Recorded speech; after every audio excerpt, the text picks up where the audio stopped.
তাহলে চলো এবার আমরা 24 এর নিউমেরিক্যালটা দেখি কি বলেছে। অনেকটা 22 এর মতোই, মনে আছে লাইভ ক্লাসে আমি 23টা করিয়ে দিয়েছিলাম, বলেছিলাম 23 খুব ইম্পর্টেন্ট। চলো 24 কি বলেছে দেখে নিই।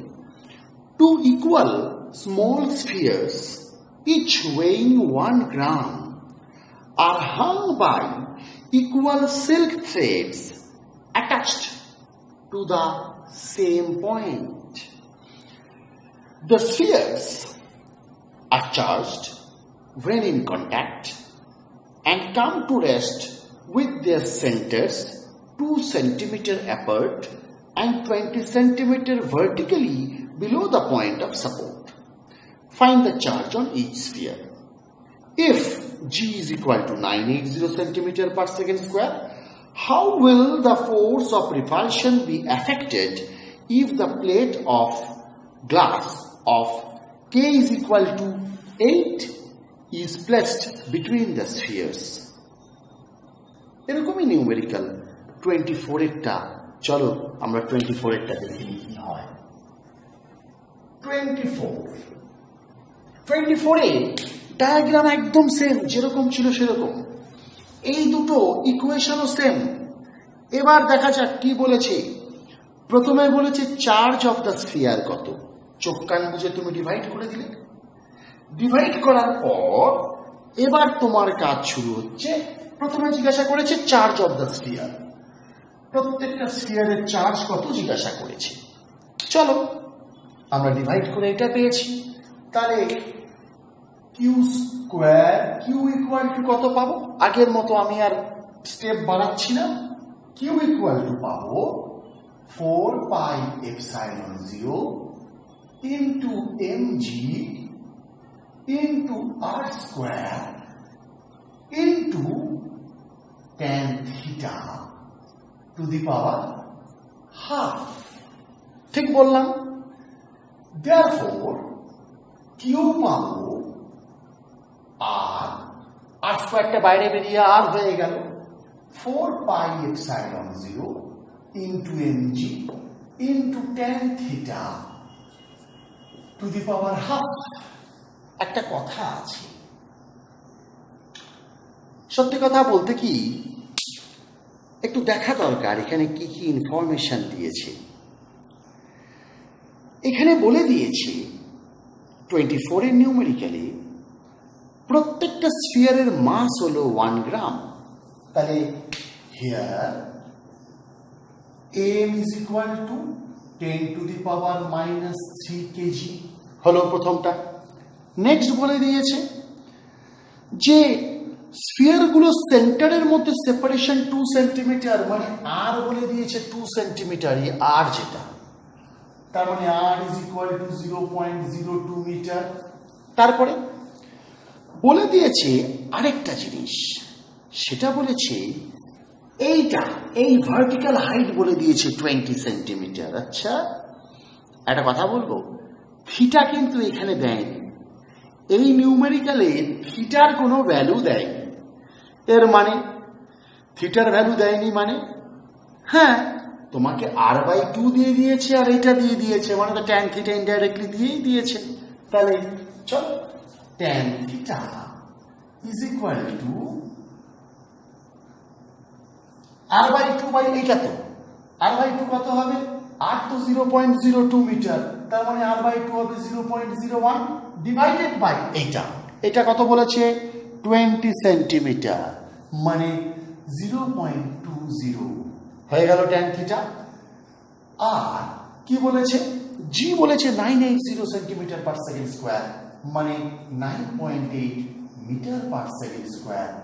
আর 4 পাই এপসাইলন 0 এর ভ্যালু তো জানো, 1/9 into 10 to the power 9 metre per farad জানা আছে। ব্যাস বসিয়ে দাও, কিউ পেয়ে যাবে কত charge. Therefore Q is equal to 0.02, এখানে 1/9 into 10 to the power 9 into 10 to the power minus 3 into 9.8 into 0.01 by 0.2 two the power half coulomb charge পেয়ে গেলাম। ফার্স্ট পার্ট হয়ে গেল। এবার সেকেন্ড পার্ট দেখি কি বলেছে। বলেছে যদি যদি আমরা এই দুটো স্ফিয়ারের মধ্যে একটা প্লেট ঢুকিয়ে দিই যার ডাইইলেকট্রিক কনস্ট্যান্ট 8, তবে রিপালসিভ ফোর্স কিভাবে এফেক্টেড হবে। আমি একটা ছোট কাজ করছি, আমি একটু সলিউশন দেখব। কেন সলিউশন দেখব? কারণ আছে, বলছি।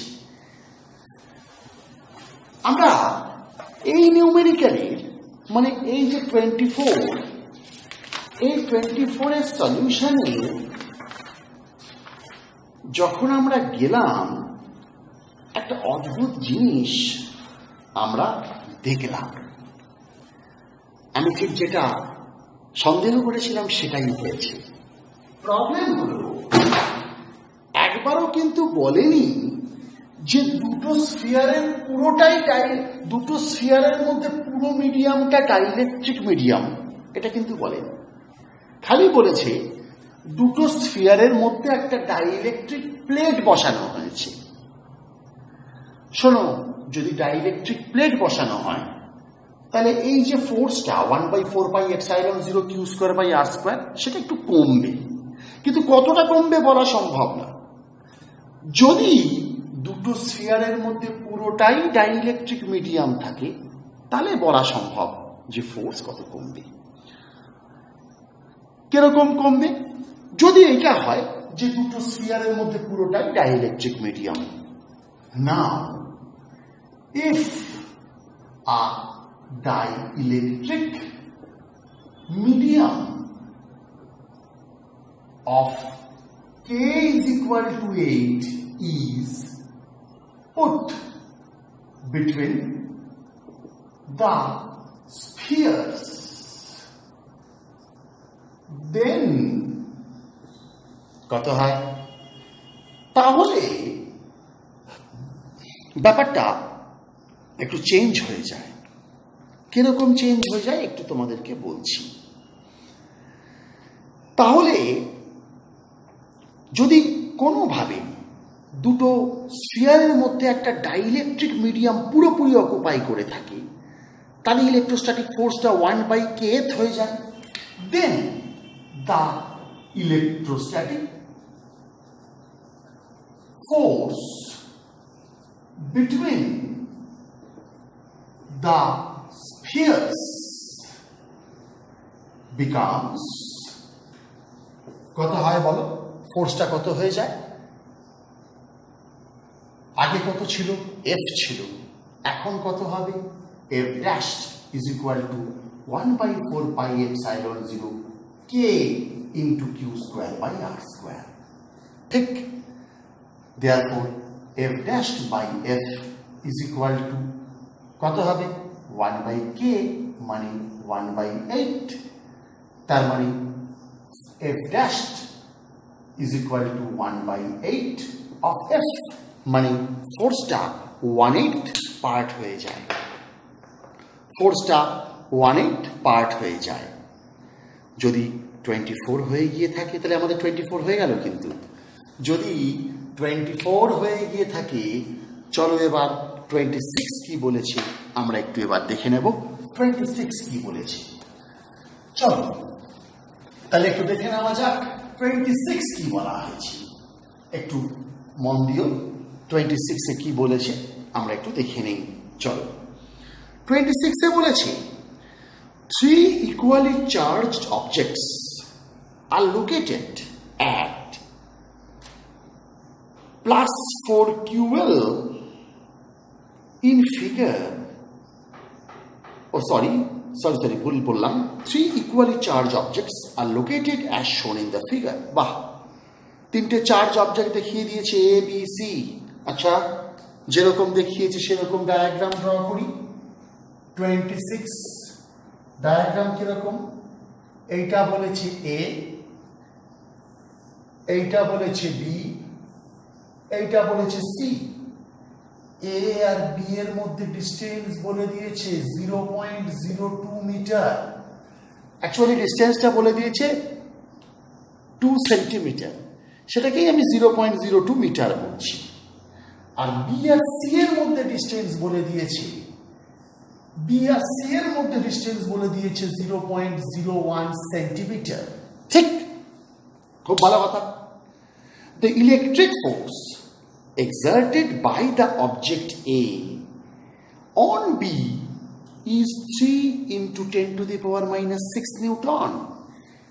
A B এর উপর কত ইলেকট্রিক ফোর্স এক্সার্ট করছে, তিনটেই তো চার্জড, A B এর উপর কত ইলেকট্রিক ফোর্স এক্সার্ট করছে সেটাও বলে দিয়েছে। সেটা বলেছে 3 into 10 to the power minus 6 Newton. তার মানে সত্যি কথা বলতে কি তিনটেই তো বলেছে ইকুয়ালি চার্জড। আমি প্রত্যেকের চার্জ কিউ ধরে নিচ্ছি। Let the electric charge of each object is Q। আমি ধরে নিলাম প্রত্যেকটা অবজেক্টের ইলেকট্রিক চার্জ হচ্ছে কিউ। যদি তাই হয় তাহলে চলো, যদি প্রত্যেকটা অবজেক্টের চার্জ কিউ হয় তাহলে কি হবে এবার শুনে নিই। According to question 1/4 pi epsilon 0 q square by 0.02 square is equal to কত বলেছে? 3 into 10 to the power minus 6। কত বলেছে? বলেছে 3 into 10 to the power minus 6 Newton. ভালো কথা, বলে তো দিয়েছে। এবার বলে জিজ্ঞাসা করেছি, এবার কোয়েশ্চেনে আসছি। এ বি এর উপর এত ইলেকট্রোস্ট্যাটিক ফোর্স এক্সার্ট করে 3 into 10 to the power minus 6 Newton. বুঝতেই পারছো, এটা কুলম্বস ল এর ফর্মুলা অ্যাপ্লাই করলাম যে 1/4 pi epsilon 0 q square by 0.02 whole square equal to এত নিউটন। এবার বলেছে what electric force C exert upon B, C B এর উপর কত ফোর্স এক্সার্ট করে সেটা বের করতে বলেছে। ইকুয়েশন 1 ধরলাম, এরকমই কোয়েশ্চেন একটু আগেই আমরা করেছি। চলো তাহলে করে ফেলি। লেট C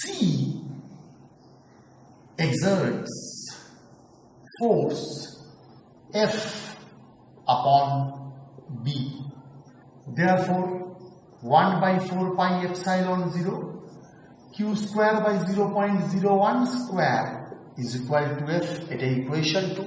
হ্যাঁ গো, এরকম একটা নিউমেরিক্যাল একটু আগেই আমরা করেছিলাম না? অনেকটা এরকম নিউমেরিক্যাল একটু আগে করেছিলাম তো আমরা। কিরকম করেছিলাম দেখি এবার। therefore by equation 2 divided by equation 1 we get কি পাচ্ছি? F by 3 into 10 to the power minus 6 newton is equal to কত হবে? 0.02 whole square by 0.01 whole square. তার মানে F is equal to হবে 12 into 10 to the power minus 6 Newton. এই হয়ে গেল F, এই হয়ে গেল F। এবার যেটা বলবো সেটার দিকে তাকাও। কি বলেছে এবার একটু ভালো করে শুনুন। বলেছে what is the net electric force on B.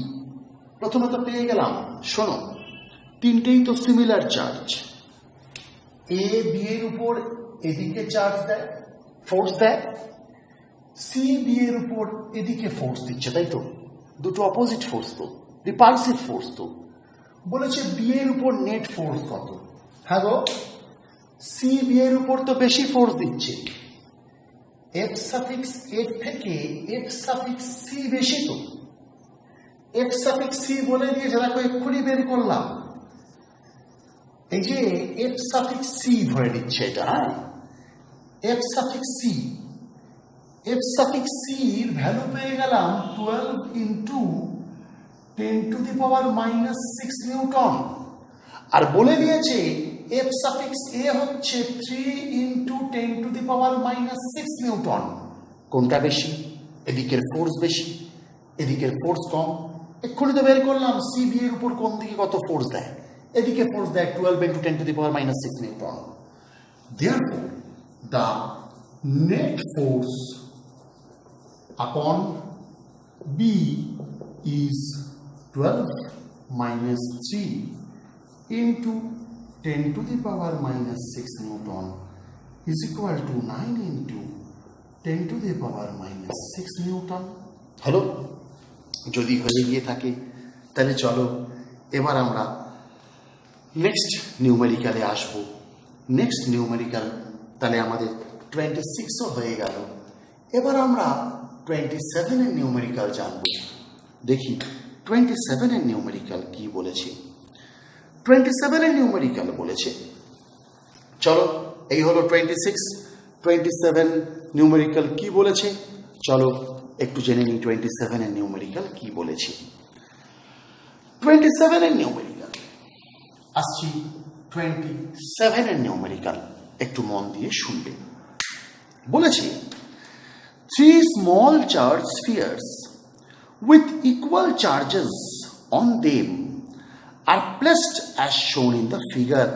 একটা ফিগার দিয়েছে, কিরকম ফিগার দেখাচ্ছি। এই একটা স্ফিয়ার, এই একটা স্ফিয়ার, এই একটা স্ফিয়ার, এই স্ফিয়ার, এই স্ফিয়ার, এই স্ফিয়ার, এ বি সি। শোনো, পরিষ্কার বলে দিয়েছি প্রত্যেকটাতে সেম চার্জ আছে। আমি ধরে নিচ্ছি প্রত্যেকটাতে কিউ অ্যামাউন্ট আর চার্জ আছে।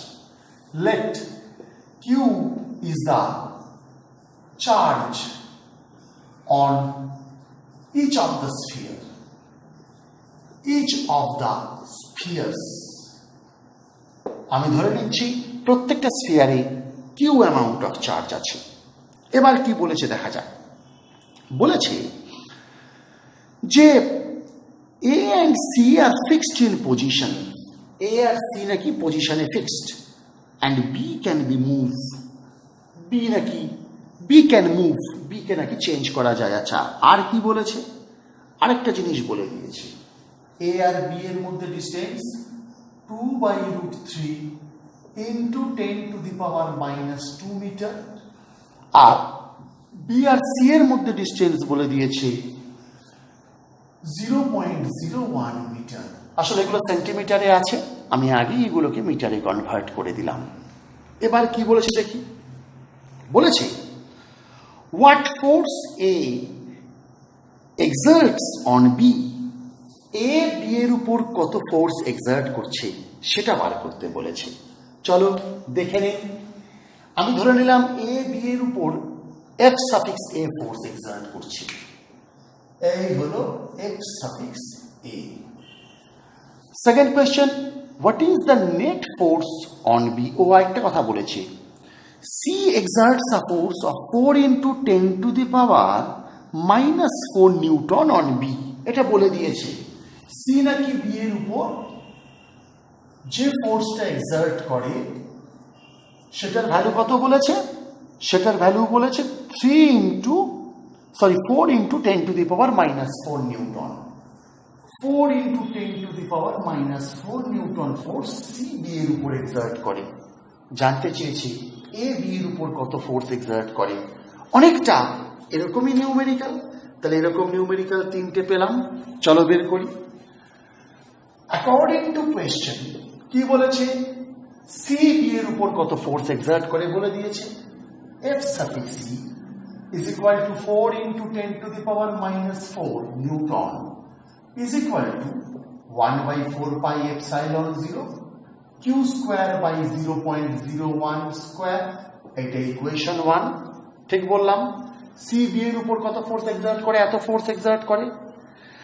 জানতে চেয়েছে এ বি এর উপর কত ফোর্স এক্সার্ট করবে। What force A exerts on B. তাহলে therefore f suffix a মানে a b এর উপর যত ফোর্স এক্সার্ট করে সেটা কত? 1/4 pi epsilon 0 q square by এটা 2/√3 into 10 to the power minus 2 whole square। এটা হচ্ছে ইকুয়েশন 2, ডিভাইড করে দিলাম। therefore FA by FC is equal to, দেখো সব ক্যান্সেলড হয়ে যাচ্ছে, খালি পড়ে থাকছে যেটা 0.01 স্কোয়ার, আর এখানে 0.02 বাই √3 স্কোয়ার পড়ে থাকছে। মানে আমরা তো এফ এর জায়গায় এফ এ বসালাম, এফ সি যেন কত 4 × 10⁻⁻⁴, তাহলে 4 × 10⁻⁻⁴ নিউটন পেলাম।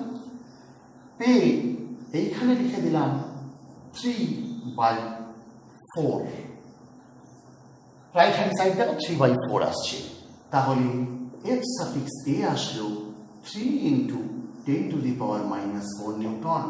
এটা সিবিএসই তে এসেছিল, এই নিউমেরিক্যাল সিবিএসই তে এসেছিল। এই নিউমেরিক্যাল সিবিএসই প্লাস আইএসসি দুটোর জন্য ইম্পর্টেন্ট। এটা সিবিএসই প্লাস আইএসসি, এটা সিবিএসই তে এসেছিল। যাই হোক, তাহলে প্রথমে তো পেয়ে গেলাম যে ফোর্স আপন এ কত, মানে ফোর্স আপন বি বাই এ কত, এ বি কে কত ফোর্স দিয়েছে। এবার জিজ্ঞাসা করেছে বি এর উপর নেট ফোর্স কত, নেট ফোর্সের ম্যাগনিটিউড কত জিজ্ঞাসা করেছে। মনে হয় তাই, নেট ফোর্সের magnitude, what is the net force on B জিজ্ঞাসা করেছে। চলো তাহলে নেট ফোর্স কত হবে, এইটা হবে এফ, ঠিক তো? এফ মানে কত হবে, এফ মানে √f² প্লাস fc² হবে।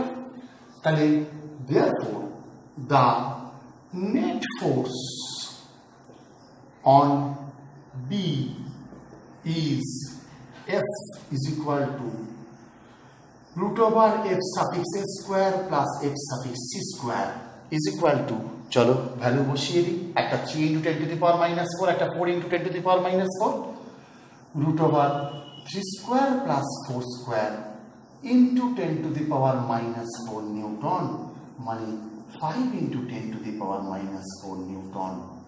আমি কিন্তু খালি ম্যাগনিটিউড লিখেছি, কোনো ডিরেকশন লিখিনি। ডিরেকশন একটু বলে দিলে ভালো হতো, কত হবে। তাহলে চলো আমরা ডিরেকশন বলে দিই। ডিরেকশন ধরে নিচ্ছি এই অ্যাঙ্গেলটা ফাই, তাহলে আমি কি বলবো, and F vector is directed at an angle phi is equal to tan inverse, এই tan phi কত, fc by fa, tan phi মানে কত, fc by fa, তাই তো? এটা যদি tan phi হয়, tan phi মানে পারপেন্ডিকুলার বাই বেস, মানে fc by fa, fc by fa মানে tan inverse fc কত 4, fa কত 3, ফাই অ্যাঙ্গেলটা কার সাথে করে আছে, with f suffix a vector. ঠিক, তোমাকে না বললেও ডিরেকশনটা তোমাকে লিখে দিতে হবে, মনে আছে এই কথাটা বলেছিলাম না? তাহলে আমাদের 27ও হয়ে গেল। 27 হয়ে গেলে এবার আমরা আসবো 28, 29, 28, 31, 33 নিউমেরিক্যাল। 28, 31, 33 নিউমেরিক্যাল তোমাদের নেক্সট ক্লাসে পাঠাবো। সেখানে আমি ইলেকট্রিক ফিল্ডের নিউমেরিক্যালসগুলো সলভ করে দেব, যাতে অনলাইন ক্লাসে কাউ কিছু বুঝতে অসুবিধা না হয়। ঠিক আছে, ভালো থাকবে। মাত্র 3টে নিউমেরিক্যাল বাকি রাখলাম, 28, 31 and 33। চলো আজকে তাহলে এই অবধি থাক, আর বেশি কথা এখন বলছি না। ওকে, বাই বাই।